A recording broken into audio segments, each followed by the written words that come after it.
The 90s were a wild time.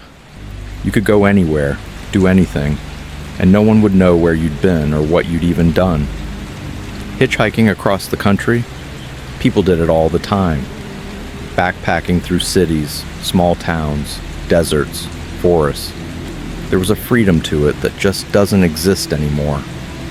There weren't cell phones like we have now, no GPS tracking your every move. You could disappear for days, weeks, even months, and nobody would even blink an eye. That's honestly what I loved about it.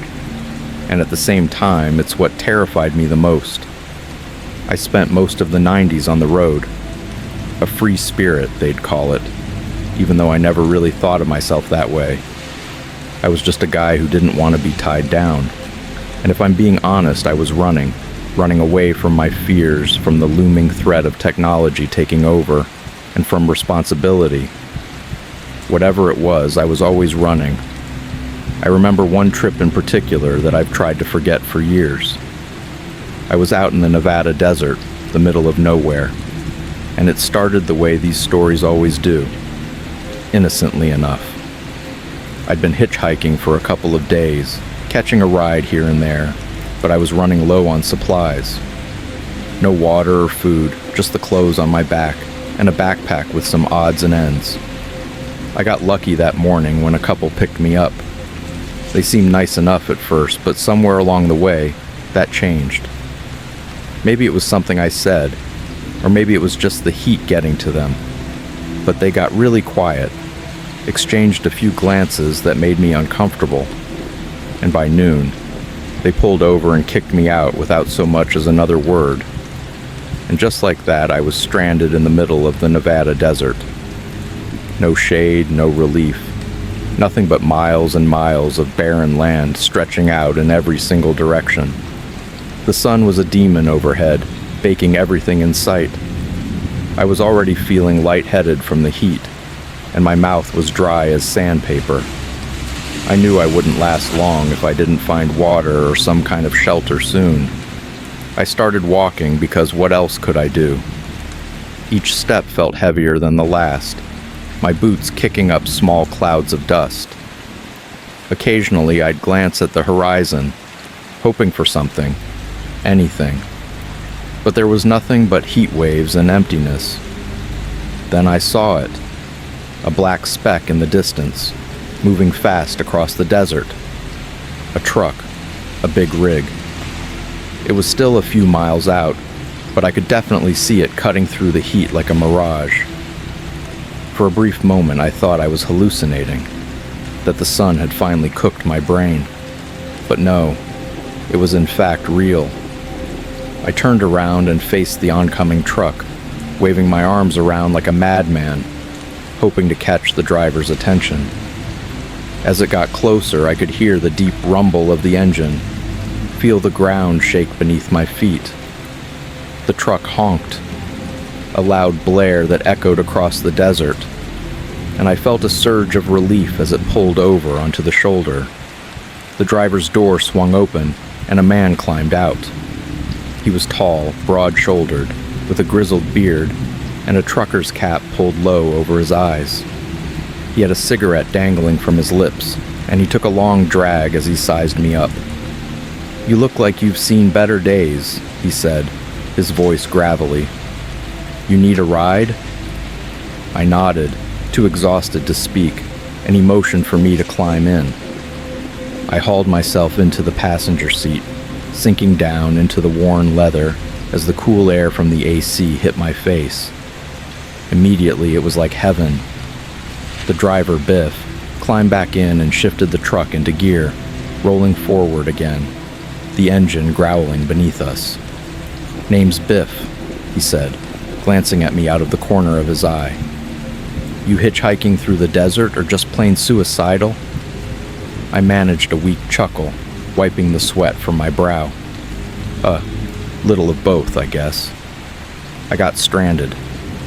Thanks for stopping, though. Biff shrugged. "It's no problem. I've been out on these roads long enough to know when somebody's in trouble. You can't last long out here, especially without water." We made small talk for a while as the miles rolled by. I started to relax. Biff seemed like a decent guy, a little rough around the edges, but he'd been on the road for years, just like me. He told me about some of the places he'd been, the weird things he'd seen, and I shared a few stories of my own. It wasn't long before my exhaustion caught up with me, though. I could feel my eyelids growing heavy. "You look beat," Biff said, noticing my struggle to stay awake. "Why don't you take a nap? Heat like this will wear you out faster than you can think." I hesitated for a moment, but the cool air and the hum of the engine were lulling me into a trance. I nodded and leaned back in the seat. "Thank you. I'll just close my eyes for a little bit." And I was out. When I woke up, it was dark. The sun was gone, replaced by a black sky dotted with stars. The truck was still moving, the engine rumbling steadily, but something was off. I blinked, trying to shake the grogginess from my mind, and that's when I noticed I couldn't move. I glanced down and my heart skipped a beat. I'd been tied into my seat around the waist. I reached down, expecting a rope, and found thick, corded cable instead. I pulled, but it didn't budge. "Wouldn't piss him off if I were you," Biff muttered from the dark. "Piss who off?" I looked down in horror. Coiled around me was some kind of living seatbelt, almost like a massive snake. Its thick, muscular body was wrapped around my torso and legs, pinning me to my seat. I caught my breath in my throat, panic rising as I tried to wiggle free. But the more I moved, the tighter the snake squeezed. "I see you met Scrooge," Biff said with a grin, his teeth glinting in the dim light of the dashboard. "He's my little travel companion. Likes to keep things, well, interesting." My mouth went dry and my heart hammered. "What the hell is this?" Biff just chuckled, tapping his fingers on the steering wheel. "Relax, buddy. Scrooge won't hurt you. Not unless you give him a reason to. He's almost like quicksand. The more you struggle, the tighter he gets. So I suggest you stay real still." I swallowed hard, my mind racing. The snake's cold, scaly body was pressed up against me, its head resting near my gut. I could feel its slow, rhythmic breathing, the faint hiss of air as it exhaled. My skin crawled, but I forced myself to stay still, just like Biff said. "That thing must be at least 9 feet long," Biff informed me. He'd originally gotten the snake to keep pests out of the cab, and it was actually a pretty good idea. The problem was Scrooge grew, just like he was supposed to. And eventually Biff got the idea to train him, a little bit. He glanced over at me, his eyes gleaming with sick amusement. "You ever been scared, kid? I mean really scared? There's something about it, you know. Gets the blood pumping. Makes you feel alive. I like to see how far I can push people before they break." I stared at him. "You're freaking crazy." Biff laughed, a deep rumbling sound that sent a chill down my spine. "Yeah, maybe. Or maybe I just know how to have a good time. Tell you what, you play nice and I'll let you go. But first we got to feed Scrooge. Gets real cranky if he doesn't eat. And trust me, you don't want that." I watched in horror as Biff opened up the glove box and pulled out a plastic sandwich bag. Inside was a dead rat, its body limp and twisted, fur matted with dry blood. Biff dangled it in front of me, grinning like a complete maniac. "Go on," he said, his voice low and menacing. "Feed him." I shook my head, my stomach churning.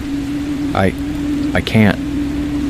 "Oh, you can," Biff interrupted me, his grin widening. "But there's a catch. You can't use your hands." My heart sank as I realized what he was saying to me. He wanted me to feed that snake, using my mouth. I stared at the rat, my throat tightening. The smell of decay hit me, making me gag. Biff's grin never wavered. I knew he wasn't kidding. I had no choice. Tears stung my eyes as I leaned forward, my hands trembling. I bit down on that rat's matted fur, a taste of blood and rot filling my mouth. It was vile, the worst thing I'd ever tasted in my entire life. I could feel the cold, stiff body of the rat against my tongue, and I fought the urge to vomit. The snake stirred, its head lifting slightly as it sniffed the air. I held the rat out in front of me, praying that it would just take it and let me go. For what felt like an eternity, nothing happened. The snake just stared, its eyes unblinking, its forked tongue flicking out to taste the air. Then slowly, after around 15 minutes, it finally began to move. The coils around my body loosened just a little as the snake slithered forward, its head coming level with mine. I held my breath. The snake opened its mouth and took the rat in one swift motion. As soon as its jaws closed around the rat, I yanked myself free, scrambling to unbuckle my seatbelt and throw open the door. Biff cursed, then jammed the brakes while coasting over to the shoulder. I couldn't handle this freak anymore. As the truck swerved, I tumbled out onto the asphalt, hitting the ground hard. My hands and knees scraped against rough pavement, but I didn't stop. I jumped up and ran, legs pumping as I heard the truck's engine roar behind me. Biff was laughing, a high-pitched, maniacal sound that echoed throughout the night. "Run, boy, run!" Then he blared the horn. The truck's headlights blinked off, plunging me into desert darkness. I couldn't see a thing, but I could hear the truck, the sound of the engine growing louder as it barreled down the road behind me. I veered off the asphalt, stumbling out into the desert, my breath coming in ragged gasps. The truck flew past me, so close that I could feel the rush of air as it nearly clipped me. For hours, I just wandered through the darkness, the taste of that dead rat still in my mouth, Biff's laughter ringing in my ears. I couldn't believe what had just happened, and the only thing I could do was march on. I came over a bluff, still desperately trying to get the taste of that rat carcass out of my mouth, when I saw city lights in the distance. Finally, some freaking mercy. I could also see a semi drifting along the highway, its headlights clicking on and off. He was far off now, driving in the opposite direction, but it still scared me to see him.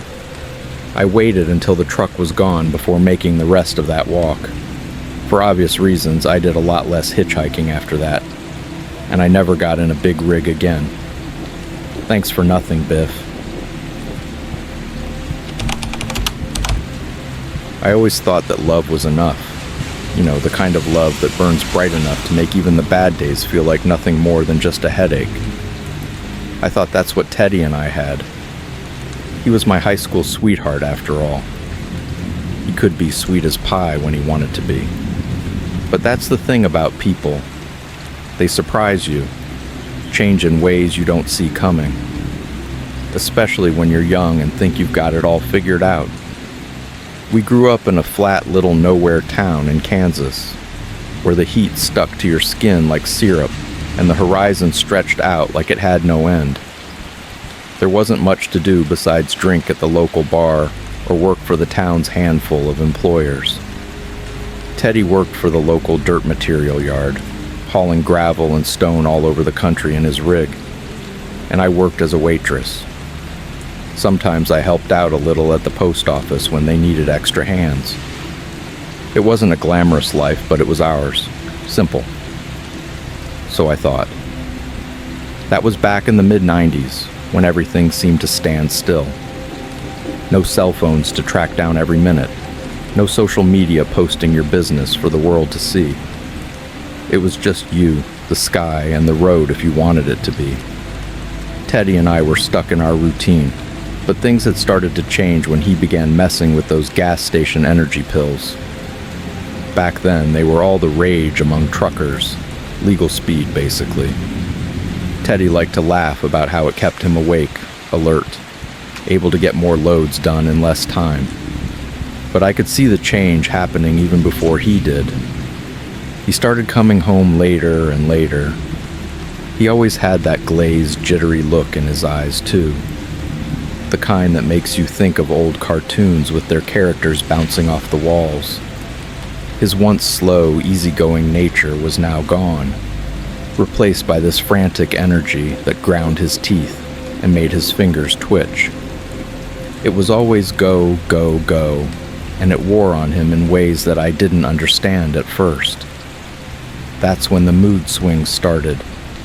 His patience had disappeared, replaced only by a short fuse that could spark at the slightest thing. I could drop a dish, and he'd explode, screaming about how careless I was. Or I'd ask him how his day was, and he'd rant about how nobody understood what it was like to be on the road for hours and hours, just him and his rig against the world.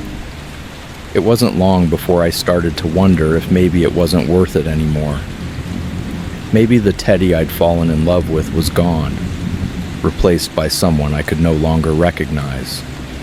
One night, after yet another fight over something I don't even remember, I told him I was done, that I couldn't live like this anymore, watching him unravel a little more each day. He didn't even say a word, just stared at me with that hollow, dead look in his eyes, then turned and stormed out, slamming the door so hard that the wall shook. I watched him climb into his truck and peel out of the driveway, almost like the devil was after him. It felt like a sign, and I took the opportunity to pack up my things, some clothes and whatever else I needed, into a couple of boxes and a duffel bag.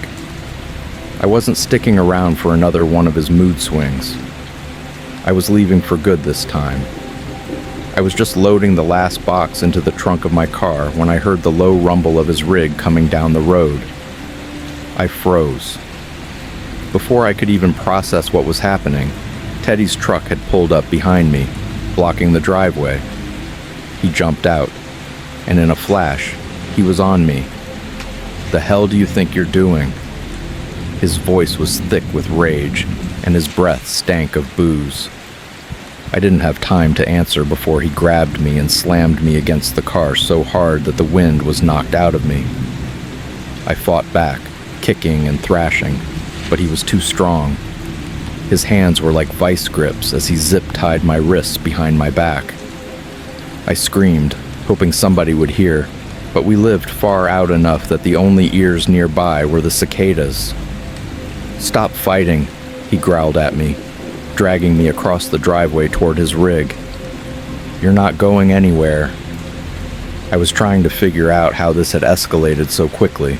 One minute I was leaving, and the next I was being thrown into the back of his truck, the trailer looming like the mouth of some beast ready to swallow me whole. He shoved me inside, slammed the door, and then locked it from the outside. The darkness devoured me, and for a few seconds all I could hear was my own breathing. The engine roared to life, and the truck lurched forward, sending me crashing into the wall.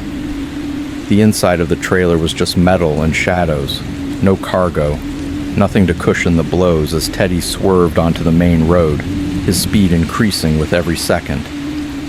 I tried to steady myself, but the motion of the truck threw me around like a rag doll. Every turn sent me sliding into the walls. Every bump had me hitting the floor hard enough to bruise. At some point, my head connected with something metal, and stars exploded behind my eyes. The pain was sharp, searing. I went limp after that, not quite unconscious, but close enough that the world around me faded in and out of focus. That ride seemed to go on forever. The roar of the engine, the violent swerving, the way the trailer rattled around like it was coming apart. It all blended together into this endless nightmare.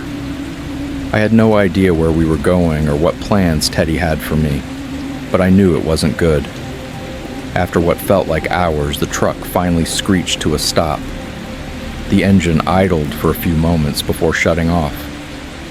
I held my breath, listening as the driver's door opened, and then slammed shut. Footsteps, his heavy boots crunching on the gravel as he made his way to the back of the trailer. The door swung open, and there he was, silhouetted against the moonlit sky. He climbed into the trailer, his shadow long and menacing as it stretched across the floor. "You think you can just leave me?" He spat, his voice dripping with venom. "You think you're too good for me now, huh?" I tried to speak, to plead with him, but my mouth was dry. My throat felt like snakeskin. Before I could gather the strength to form even words, he was on me again, yanking me to my feet and dragging me toward the open door. "You want out?" he sneered. "Fine, get out." He shoved me hard, and I fell, hitting the dirt with a thud that knocked the wind out of me again. My vision blurred, and I gasped for air, my chest heaving as I tried to make sense of what was going on around me. He stood over me, his chest rising and falling with deep, erratic breaths. He was completely out of control, unhinged. The Teddy I once knew was long gone, replaced by this monster who barely even resembled the man I loved. "I should leave you out here," he said. "See how you like it." I tried to crawl away, but he grabbed my ankle, pulling me back toward him. My head was spinning, the world tilting as I fought to stay conscious. Then, without warning, he cracked me in the back of the head. Everything went blurry again. I could hear footsteps, but I couldn't tell if they were coming or going. And then the truck fired up. I was certain that he was just going to run me over, turn me into pulp out there and let the scavengers get me. He didn't, though. Just rolled in a big arc and went back toward the highway. I just laid there in the dirt, my vision swimming as the world around me went dark. I laid out there, unconscious, for the next 10 hours. It turned out that Teddy had hit me in the back of the head with his tire bat, gave me a full-on concussion. When I came to, the first thing I noticed was the sound of voices, faint and distant at first, but growing closer. Slowly, I opened my eyes and saw two figures standing over me, their faces blurry in the early morning light. "You okay?" one of them asked me. I tried to speak, but my mouth was too dry. I just nodded instead. "We almost ran you over," the other one said. "The hell happened to you?" I didn't have time or the energy to explain, but they didn't need to hear it. They could see the zip ties around my wrists, the bruises, the dirt caked on my skin. They cut me loose, helped me to my feet, and offered me a ride back to town. I didn't say a word the whole way. I just stared out the window, numb and exhausted, still tasting the dust and dirt in my mouth. When we pulled back into town, I went straight to Teddy's house. My car was still there, trunk open, my half-packed belongings scattered across the driveway. Teddy and his truck were gone, though. I never saw him again. I packed up and stayed with my sister, then got a place of my own. Everybody in town knew what happened, so it took no effort to keep him away from me, not that he was in town much after that anyway. He worked non-stop, go, go, go, like he wanted to, because nobody else could keep up with that.